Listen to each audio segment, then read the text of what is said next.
প্রিয় শিক্ষার্থী বন্ধুরা, আমরা আজকে শিখব বকেয়া খরচ এবং বকেয়া আয় বা অনাদায়ী আয় হিসাব লিপিবদ্ধ করার কৌশল।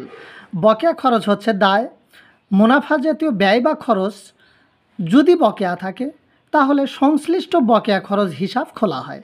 যেমন বেতন যদি বকেয়া থাকে তাহলে আমরা লিখব বকেয়া বেতন। প্রাপ্য বা অনাদায়ী আয় হচ্ছে সম্পদ, মুনাফা জাতীয় আয় বকেয়া বা অনাদায়ীর জন্য সংশ্লিষ্ট বকেয়া বা প্রাপ্য আয় হিসাব খোলা হয়। যেমন অনাদায়ী বা প্রাপ্য বিনিয়োগের সুদ। আমরা একটা লেনদেন দেখতে পাচ্ছি, বেতন ২০০০ টাকা বকেয়া রয়েছে।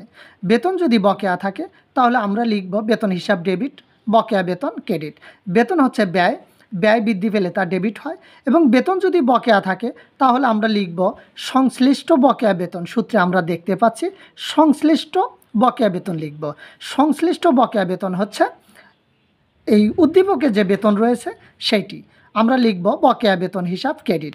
বকেয়া বেতন হচ্ছে এক প্রকারের দায়, দায় বৃদ্ধি পেলে তাকে ক্রেডিট করতে হয়।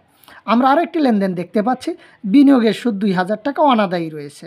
প্রাপ্য বা অনাদায়ী বিনিয়োগের সুদ ডেবিট, বিনিয়োগের সুদ ক্রেডিট। প্রাপ্য বা অনাদায়ী বিনিয়োগের সুদ হচ্ছে সম্পদ, সম্পদ বৃদ্ধি পেলে তাকে ডেবিট করতে হয়। বিনিয়োগের সুদ হচ্ছে আয়, আয় বৃদ্ধি পেলে তাকে ক্রেডিট করতে হয়।